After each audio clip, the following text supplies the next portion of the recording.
How much has your company invested in AI? Are you finding it a revolutionary technology, or still waiting for the promised gains to materialize?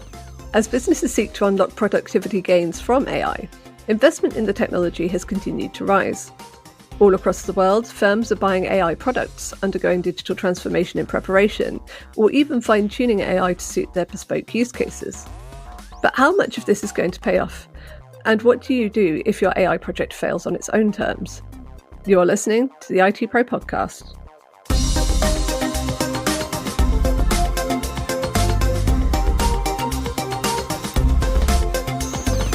Hi, I'm Jane McCallion. Unfortunately, it is Rory who can't be with us this week, but today I am speaking to James Hodge, Chief Strategy Advisor EMEA at Splunk, to explore where we're going wrong with AI.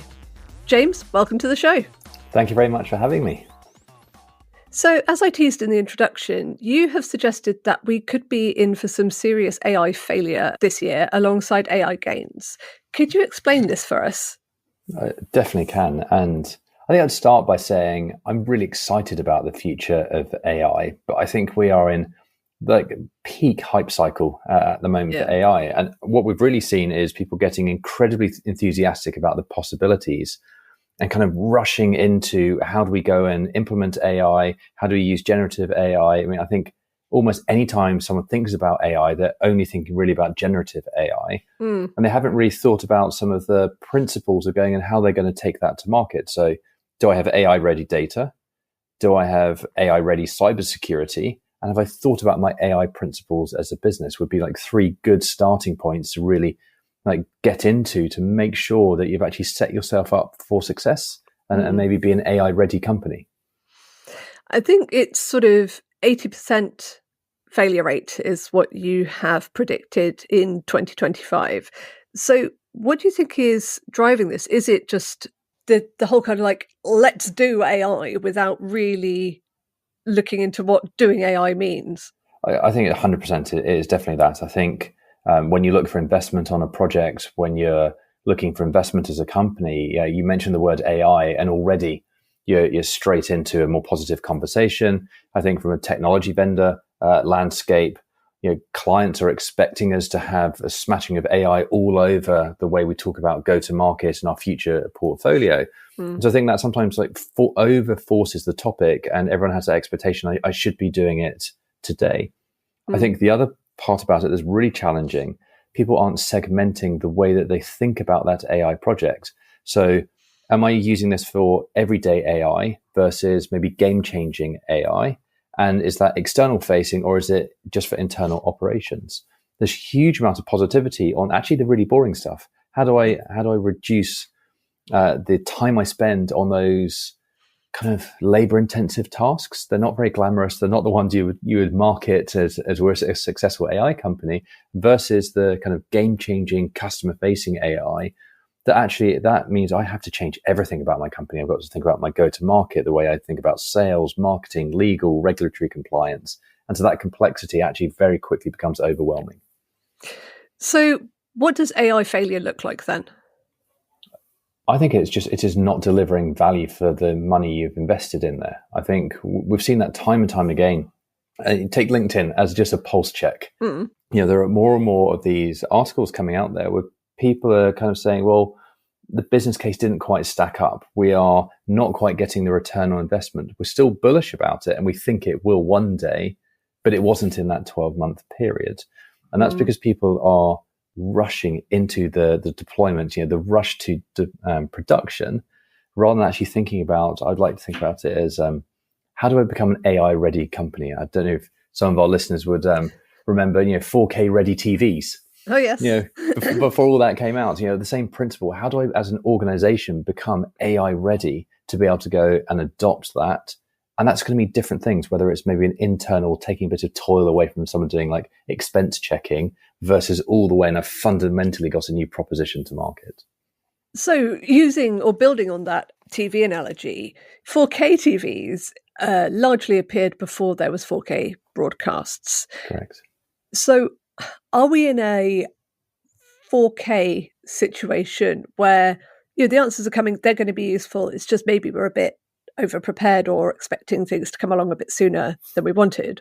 Or are we in a 3D TV situation where we have a technology that is a solution looking for a problem, and actually it's going to kind of die a bit of a death?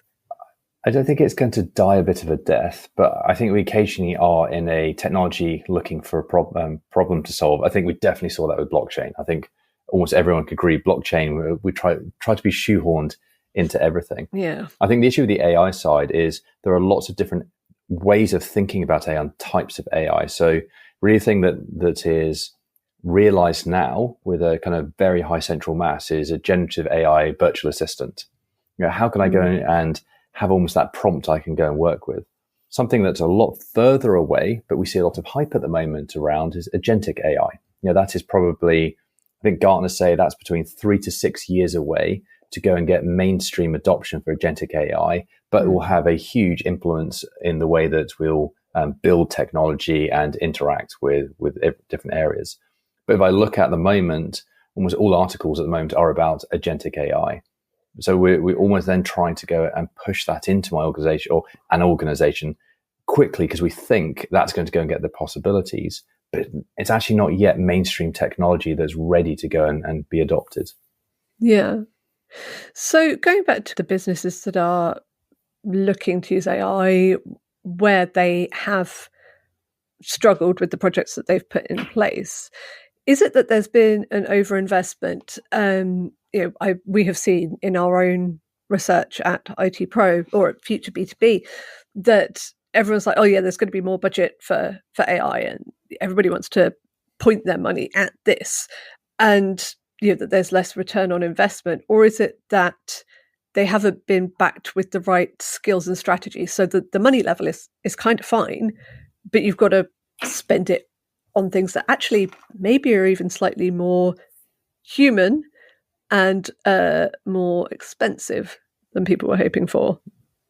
I think the money is good, but I think it's almost come a bit too early because people aren't quite ready. We've not got those classic run books of how do I go and think about bringing an AI enabled technology into my organization.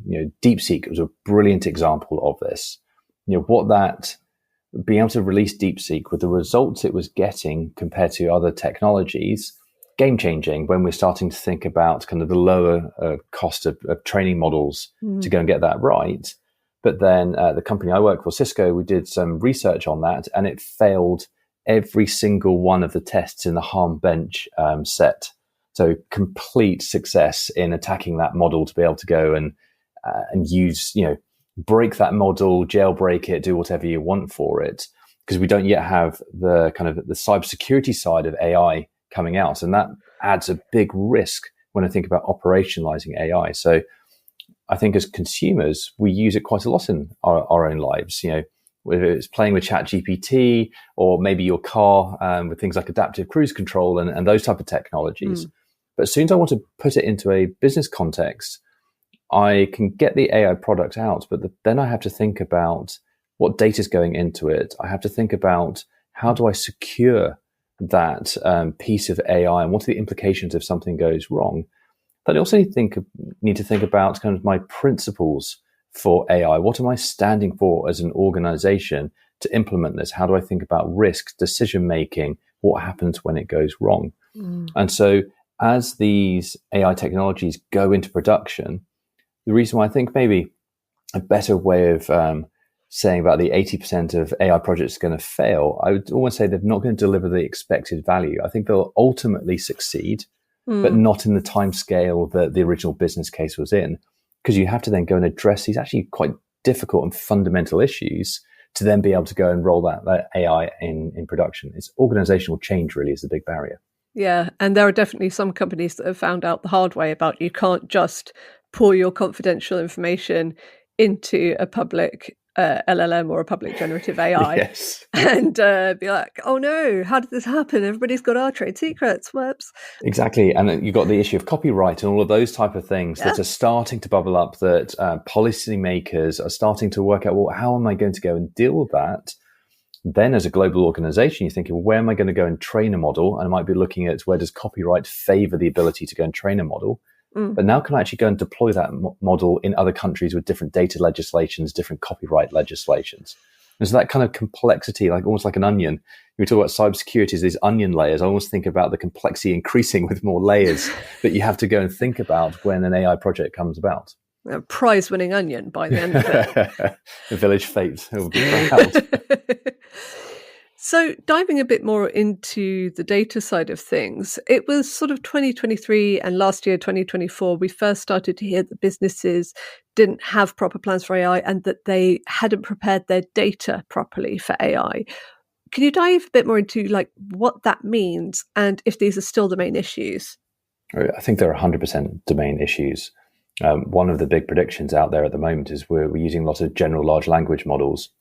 We're going to see a big kind of shift towards domain-specific language models, more reasoning models coming out, and even kind of small language models, when we realize, actually, I don't need to go and train something as large for the task I actually want to design it for. Thinking of some of the cybersecurity applications, I can actually train something very specifically to identify a certain type of problem, and then go and link that with another piece of AI to go and take it to the next step and to the next step. So when we think about data, I think undoubtedly, I've worked in the data space for the last 20 odd years. Data is always messy. It's one of the bigger issues. How we even think about training models for just statistical analysis is difficult enough.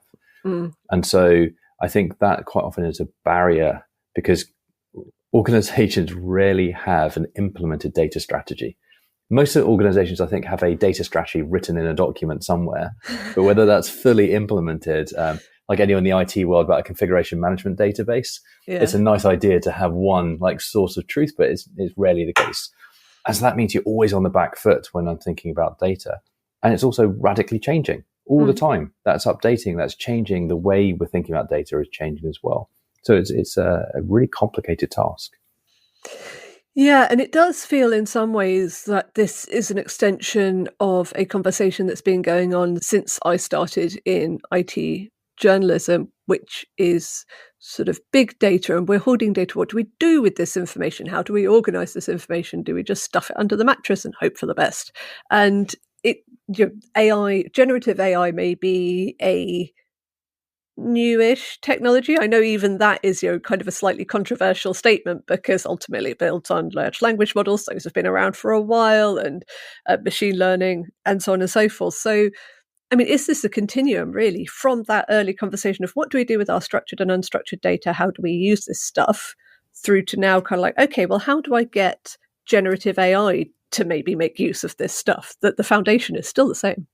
I think I could not agree with you more, and the foundation is just the same. I almost think going back to my university days, say 20 something years ago, actually the principles of designing a system, designing a business architecture and enterprise architecture haven't really changed. It's almost just the technology within inside of it. I actually started, my first degree was in information and knowledge management. I still occasionally bring those books that are stuck on the shelf with quite a bit of dust on them out because they're just as relevant today as they've ever been. And so I think really where we see the most amount of success is when people are specific. What am I actually really trying to achieve with this business case? So am I looking for, maybe break it into three areas. Is an operational improvement? Am I using it for enhanced competitive differentiation? Or am I completely radicalizing and improving my, say, go-to-market motion? We'll go think about the first one, operational improvements. That's where we have the biggest proved value for AI over the last, say, 2 years. You can be very specific with the data that you need to go and do a task, be able to go and kind of improve a time to resolution. In the IT monitoring space, that might just be going and taking the complexity of what an operator would see and being able to summarize that. This is what I'm seeing in the organization. Here are some good places to start. An example in one of our products that we can provide to a user. So I'm just starting to reduce the amount of data someone's having to go to get to a starting point. It might not be much. It might only save them an hour, but over a year, that's a significant amount of value. Yeah. I think back to my own university days, to put it like very, very basic. I have two very large dual language dictionaries, one French and English, one Spanish and English. And it's the difference between kind of going, okay, right, let's turn to the page with the letter that I want and scroll through all the letters. And then, okay, right, here we go. What is Constantinople in French? Whereas, I can alternatively now go to Word Reference or go to Google Translate and just be like, right, could you do this for me, please? And it's that kind of small amount, but cumulatively time-consuming type activities that theoretically this can solve. I think there are almost, for me, there are two types of ways you've got to think about AI. One is you need a bit of creativity. What could we do? Where do we want to focus on? And unfortunately, I'm going to say in a regard, I'm a bit of a dinosaur in that regard. I've not grown up with AI. My son, he's a primary school. It was his birthday recently, and he got ChatGPT, and he started chatting away to go and design his birthday cake idea. Oh, and presented that to mum. He wanted a PlayStation type birthday cake, presented it to mum, but he was able to rapidly innovate, and I would never even thought of starting with that.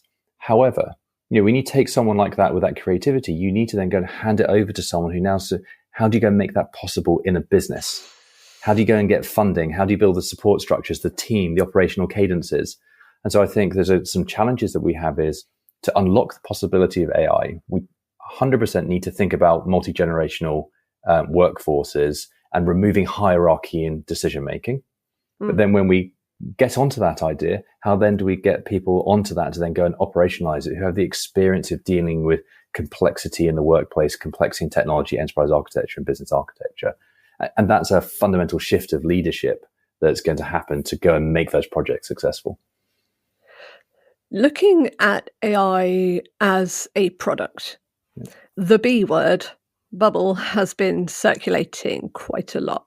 And when you look at some of these uses, even when you look at some of these products, you dig underneath and find that it's just like a skin on ChatGPT or similar. Are we in a situation where generative AI is being missold either in terms of what it is or what it can do, or is it a misunderstanding or perhaps a little bit of both? I think it's a bit of both. And there's two ways to think about that as a consumer. Even if it is a wrapper over ChatGPT, if you have a fair exchange of value for what you paid for it and what it delivers, then actually that's okay. Yeah. What you'll eventually find is that will be commoditized because there is maybe less uniqueness into that offering that other people can then go and replicate. But it's actually driving value for me. So that's a good thing. I think the issue you might have then is, has that organization thought about the security behind it, think about the regulatory principles behind it, data sovereignty, all of those complexities. You could also argue if they're reusing something like an open source LLM or a third-party LLM, they then have capacity to actually work on the tough issues to go and make that enterprise ready. Mm-hmm. And so I think DeepSeek, one of the biggest eye-opening areas to DeepSeek, if we ignore some of the security flaws behind it, an organization were able to train a relatively acceptably effective model, not perfect, but relatively acceptable for a lot less money than some of the other approaches. And so I think this is the beginning of the industry starting to see there are multiple ways of approaching that same problem.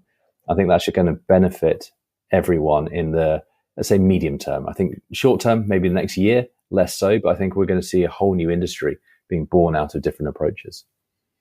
We've spoken a little bit about, you said, when people talk about AI, they mean generative AI. That's what this has come to mean. But obviously that's not the whole story at all. Are machine learning and what we might call more traditional AI being overlooked? Are people applying generative AI where actually something less kind of creative or intelligent, or however you want to put it, might do just as well?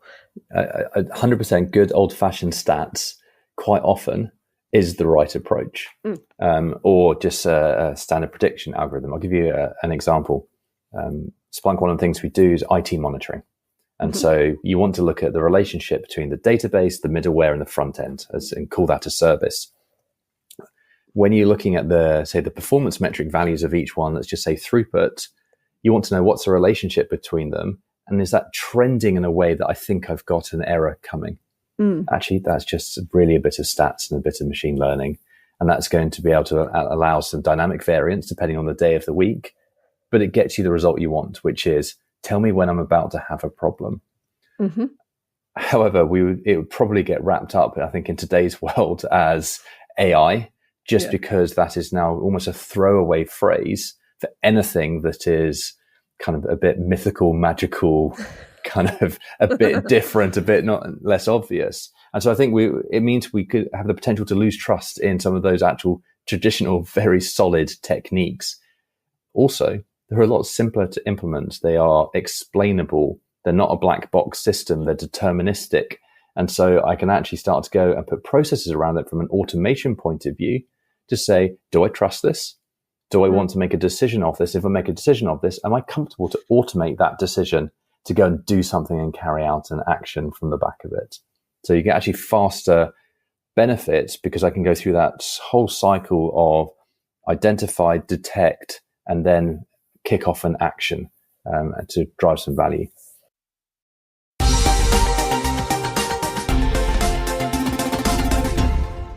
It strikes me that in some ways, I mean, you kind of slightly alluded to AI being used almost as a marketing term, or, kind of perhaps more broadly than it might have been in the past. I wonder if we're getting to a point, or if you think we're going to get to a point where some of the excitement amongst lay people, what we would call line of business, so not necessarily IT professionals, but other people who have decision-making power, are going to just cool down slightly, perhaps on AI, and have a look at what tools are right for what job, whether they've put their investments in the right place, and that perhaps that's something we're going to see coming in the next couple of years. What do you think? I'd say we're going to start to enter into an area of pragmatism. I think even people working in the field over the last 2 years have gone through a rapid learning experience. It is the field of AI is so broad and the applications are incredibly varied, almost became an impossible task to stay on top of it. Mm-hmm. Then I think what happened and that kind of slightly finger in the air world, according to James, kind of AI projects are going to fail or not really get the value is because we lump everything into the same bucket. Mm-hmm. Rather than saying, is it something internal, everyday AI that actually is deterministic and fairly simple? Take like fraud prevention. Mm-hmm. A lot of fraud prevention can be done using some maths, some stats, a bit of predictive algorithms, maybe with a bit of AI to go and help, especially when you're taking natural language into that fraud. Mm-hmm. Versus I want to go and write an autonomous agent to go and give me financial advice. Yeah. And they all get lumped together. And so I think you've got to think about different business constructs on how I think about the risk of implementation, the data, the cybersecurity, the regulatory burden of implementing those. And actually, is that my core business? As soon as I'm moving away from kind of that back office, even maybe some of the front office kind of operational type use cases, and I'm going into that more game changing and fundamentally changing my products and services, I'm actually having to put a more than just a bit of a tech view onto the world. And that's a very different type of project or program to maybe a bit of back office kind of operational improvement, which has all of the research out at the moment from, read any analyst company. That's where the big improvements are. The boring stuff, the stuff that doesn't necessarily is not quite as newsworthy, but, boring is best is maybe a horrible strap line to take from that. The boring stuff is where it's at. And quite frankly, it's the stuff I would like off my plate. So back to our hypothetical, unfortunate company that has a failed AI project. What is the next step for that kind of business? What do they do now? I think first realize it's not a failure, it's a learning experience. I think especially in industry, when we talk about project failure, it's the words failure, waste of money, no values returned. Yeah, yes, but actually, what did we learn from that experience? What caused us to get to a point where we said this is no longer right for us and we're going to pull the project, stop the project, and start to go and break that down into those buckets. What was it? Data? Was it actually the risk behind it from a cybersecurity point of view? Was it actually just not doing what we thought it was going to do, and we misused the type of AI for the task in hand? And be able to start to break that out, because you are going to have to learn from that, because you will need to continue on that journey, because it will become a competitive differentiator. In 3 to 5 years, no business will be able to be operationally efficient and attractive to the market without the use of AI technologies, because it will allow you speed to market, the ability to be able to adaptive and response. And what we're really talking about is business resilience, which comes from understanding and knowledge.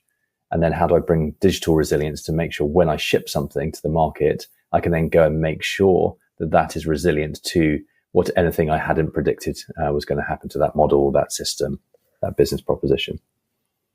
So then, James, what are you most excited about when it comes to the future of AI, as broadly or narrowly as you wish? Well, if I think, just take the UK, for example, beginning of this year, the AI Opportunities Action Plan rolled out by the government to look at 3 core pillars, investing in the foundations of AI, to push hard across economy AI adoption, and position the UK to be an AI maker. I think they use the phrase, not an AI taker. That was it was a really powerful statement from the government to show this is not just a technology company priority. This is a national priority to go and understand, create that infrastructure, and really go and capitalize on those opportunities. And when you see that, you realize that it's a cross-functional, cross-sector opportunity to go and do something different. Now, if I just look at how my life has changed over the last 2 years, just with the voice assistant on your phone, whatever variants of phone you have, you might not be doing much with it, but already you're starting to see how that's completely changing. Now you think about like 2, 3, 4, 5 years away. The thing that excites me so much about this is I no longer need to hire pure technologists to go and build experiences. I can go and completely change fundamentally the way I hire, to go and hire creatives, people that think differently, people that understand what maybe a consumer wants, and they don't need to battle with tech, because the tech has become much easier to go and use to go and build those experiences. So the potential, just look at the creator economy and how that has rapidly changed over the last 10 years. And I think we're going to accelerate that forwards across all industries. I think we're in time for the most fundamental change we'll ever see in our lives. Well, James, thank you so much for joining me today. It has been a very insightful conversation. Thank you very much. As always, you can find links to all of the topics we've spoken about today in the show notes, and even more on our website at itpro.com. You can also follow us on LinkedIn, as well as subscribe to our daily newsletter. Don't forget to subscribe to the IT Pro podcast wherever you find podcasts, including YouTube now. And if you're enjoying the show, let us know by leaving us a rating or a review. We'll be back with more from the world of IT next week, but until then, goodbye.